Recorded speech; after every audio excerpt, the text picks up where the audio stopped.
passage of the Tea Act in 1773 by Parliament began a chain of events, a sequence of events that would result within a few short years of the outbreak of the American Revolutionary War in 1775 and the Declaration of Independence from Great Britain by the American colonies in 1776. What we're going to do in this lesson is examine this chain of events. We're going to begin with the Tea Act and the Boston Tea Party that was a result of this Tea Act. Second of all, we're going to look at the Parliament's passage of the Coercive Acts, because this was a response to the Boston Tea Party. And then we're going to look at the meeting of the First Continental Congress in 1774, which was a response to the passage of the Coercive Acts.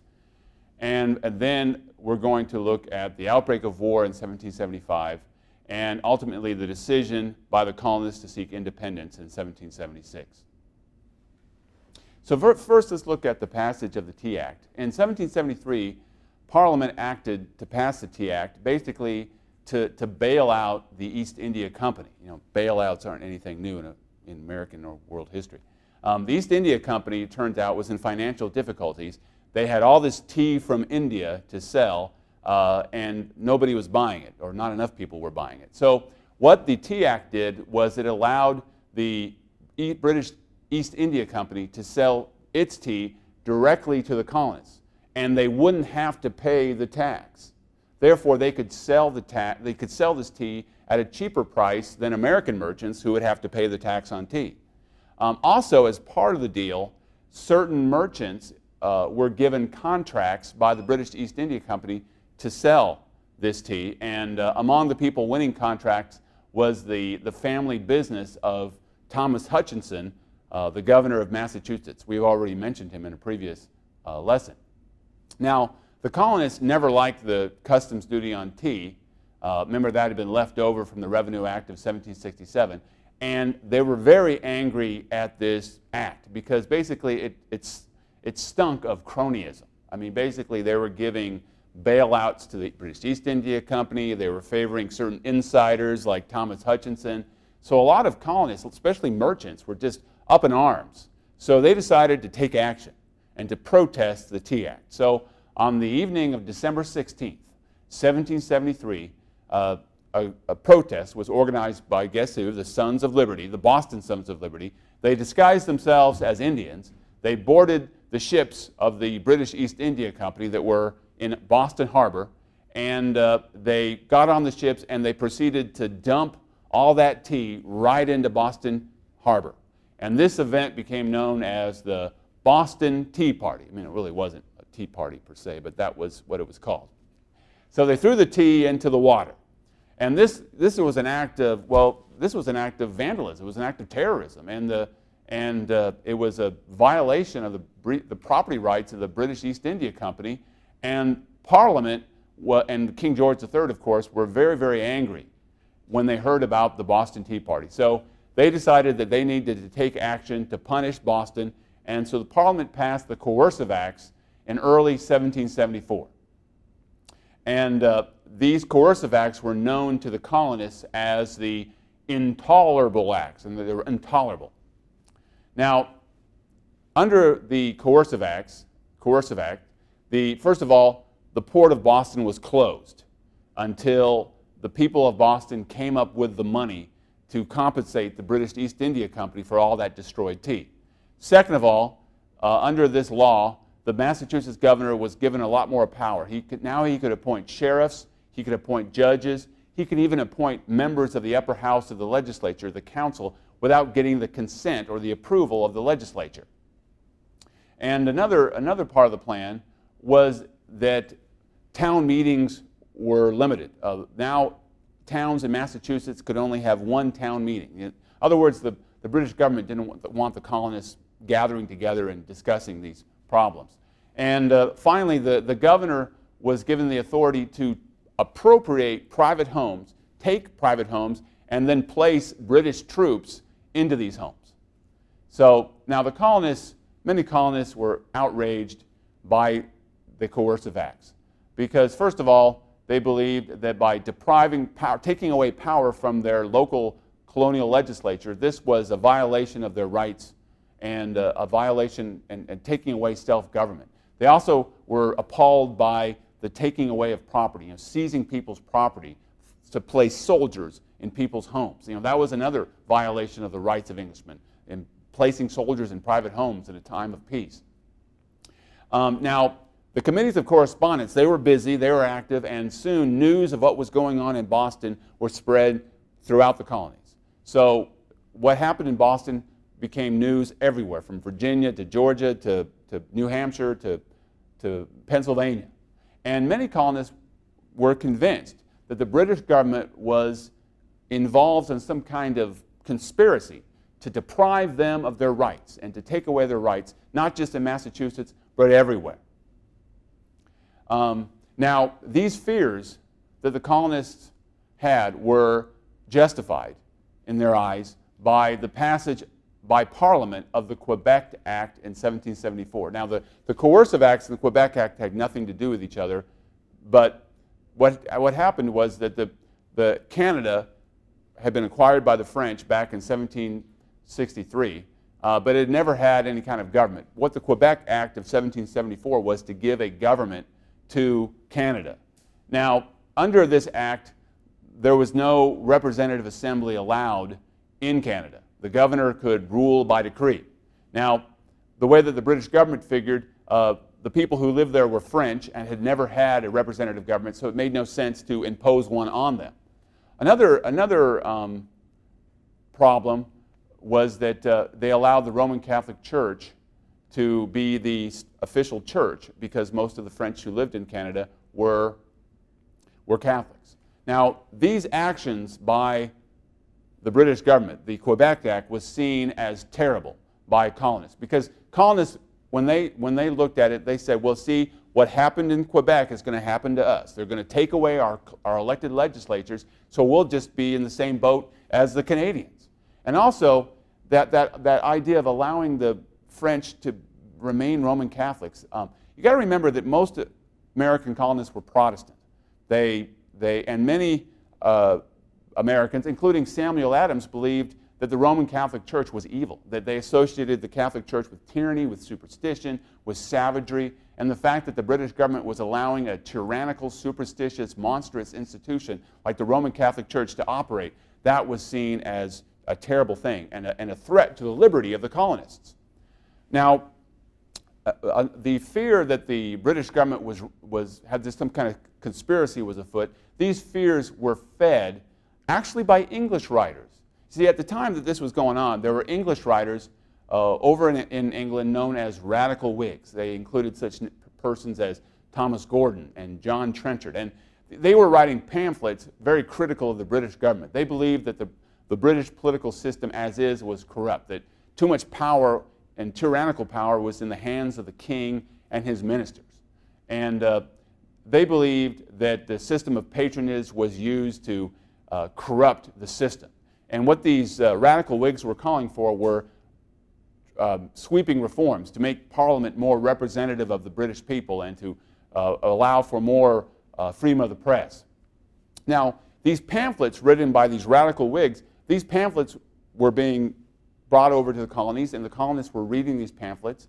And these pamphlets convinced many colonists that, in fact, King George III and his ministers were, in fact, corrupt and tyrants and plotting to take away their liberty, their rights as Englishmen. Now, in the spring and summer of 1774, what happened is that as more and more colonies distrusted British officials, they decided to take matters into their own hands. Now, what they did in many colonies was to set up what were called committees of safety. And these committees were designed to maintain law and order because the judges and the sheriffs appointed by the governor were considered untrustworthy, that they were agents of corrupt royal power. So basically, at this time, the colonists were taking matters in their own hands at the colonists in each colony and running their own affairs, and colonial legislatures began to meet without even getting the consent of the governor. So at the grassroots level, the colonists were already beginning to organize themselves and assert their own self-government independence. Now, it was also decided that all the colonists would send delegates to a Continental Congress. And in September of 1774, 12 colonies, all the colonies except Georgia, sent delegates to Philadelphia. And there were 55 delegates in all, and they convened as the First Continental Congress in September of 1774. And the purpose of this First Continental Congress was to address the coercive acts and the Quebec Act and to take action. Now, while they were meeting, what happened is that Paul Revere showed up. Paul Revere showed up, and he brought with him what were called the Suffolk Resolves. Now, Suffolk was a town in Massachusetts, and they had drafted a series of resolves. And so what Paul Revere did when he came to the Continental Congress, he said, here are the Suffolk Resolves, let's vote on them. And it was not much of a majority, but they voted in favor of the Suffolk Resolves. Now, what did the Continental Congress decide to do? First of all, they decided that throughout the colonies there was going to be a boycott of English goods. Just like they had done in 1767 with the non-importation agreements, now they were going to continue that colonial-wide and not buy English goods. And this is another thing they decided to do. They decided that in each colony they would organize a militia, that the colonists would collect arms and be ready to fight, if necessary, to protect their freedoms, their rights as Englishmen. Now, Congress also declared or issued what became known as the Declaration of American Rights. Thomas Jefferson helped draft it. And this was a document to be sent to King George III. And basically, in a nutshell, what it said was that Parliament had no authority to impose taxes or laws on the colonists. But they were quick to affirm that they were still loyal to the king. So they were saying that Parliament could not tax them, but they were still loyal to the king. And they also decided that they would meet the following spring in 1775 to see how things were going. Now, shortly after the meeting of this First Continental Congress in the fall of 1774, things began to unravel and eventually war would break out. Now, it turns out that King George III and Lord North, they disagreed completely with the assertions of the Continental Congress. They did believe that Parliament could impose taxes and laws on the colonists, and they continued to maintain troops in the port of Boston, and the port of Boston remained closed. Now, in Massachusetts, where most of the colonists were angry about what was going on, that's where they began to organize a militia. Remember, the Continental Congress had called for the creation of militias. Now, in Massachusetts, the militia were called the Minutemen, because at a moment's notice, in a minute's notice, they were ready to fight for liberty. So in 1774 into 1775, these Minutemen were drilling, they were collecting weapons, and when news of this got to Great Britain, it was decided by Lord North and King George that something had to be done. So in April of 1775, Lord North instructed the governor of Massachusetts to find this store of weapons, to seize the store of weapons, and to arrest the leaders of the militia, including, of course, Samuel Adams, familiar name, and John Hancock. Now, what happened was that news of this order reached the ears of the Boston Committee of Safety. They were in charge of law and order, and they decided to send out Paul Revere to warn the Minutemen that the British were coming. And this is the famous midnight ride of Paul Revere. Now, it only lasted about 10 minutes before he was arrested. It wasn't much of a ride, but it was made famous in poems and poetry. Now, what happened, though, when the British marched from Boston to Concord, where the militia weapons were stockpiled, the Minutemen knew they were coming. So on the way from Boston to Concord is the little town of Lexington. Now, in Lexington, about 70 Minutemen had collected, and they were there to confront the British soldiers who were marching to Concord. Now, when the British troops arrived, they ordered the Minutemen to disperse. Now, there was a couple of moments of tenseness, and then all of a sudden, somebody, to this day, I don't think they really know who, somebody fired a shot. And when it was all said and done, a number of Minutemen lay dead on the Lexington Square. So after the Minutemen of Lexington dispersed, the troops continued their march to Concord. Now, all this activity had been to no avail, because when they got to Concord, they discovered that the entire stockpile had been removed. So then they had to march back from Concord back to Boston. Now, it was at Concord Bridge on the way back to Boston that another skirmish took place, and that marked another battle of the opening of the American Revolutionary War. So these skirmishes at Lexington and Concord are seen by historians as the beginning of the American Revolutionary War. Now, when the war began, the colonists were still believed that they could fight, but still maintain their loyalty to the King of Great Britain. So now in May of 1775, the Second Continental Congress convened. Remember, they had planned to convene back in the fall. Now they convened in Philadelphia, and it was at this meeting they decided that it was necessary to fight, that they needed to raise armies and defend their liberties. And in fact, in June of 1775, the Continental Congress created the Continental Army to be the army to defend the colonies. And they appointed George Washington of Virginia to command this army. He was one of the few colonists who had any kind of command experience. He'd been a colonel during the French and Indian War. Now, Congress still believed that there could be a peaceful resolution. So Congress, in that summer of 1775, issued the Olive Branch Petition, asking King George III to call off the troops, to end hostilities, and to open up some kind of negotiations. Congress also wanted to defend its actions, so they issued another document called the Declaration of Causes and Necessities of Taking Up Arms. What they wanted to do is to explain to King George III why they were up in arms, why they were fighting. Now, George III and Lord North, when they heard word of these documents, they took no notice of them, because it was their belief that the colonists were in rebellion. And the only way to deal with the colonists was by force. They believed that by a strong show of force, they could crush this rebellion and end it right there and then, and would not have to make any compromises. So what happened is, instead of there being any kind of peace, in the summer and fall of 1775, what we see is an escalation of war, and the hostilities escalated and spread to other colonies. By June of 1775, we had the first major battle of the war. It was fought just outside of Boston, and it's called the Battle of Bunker Hill.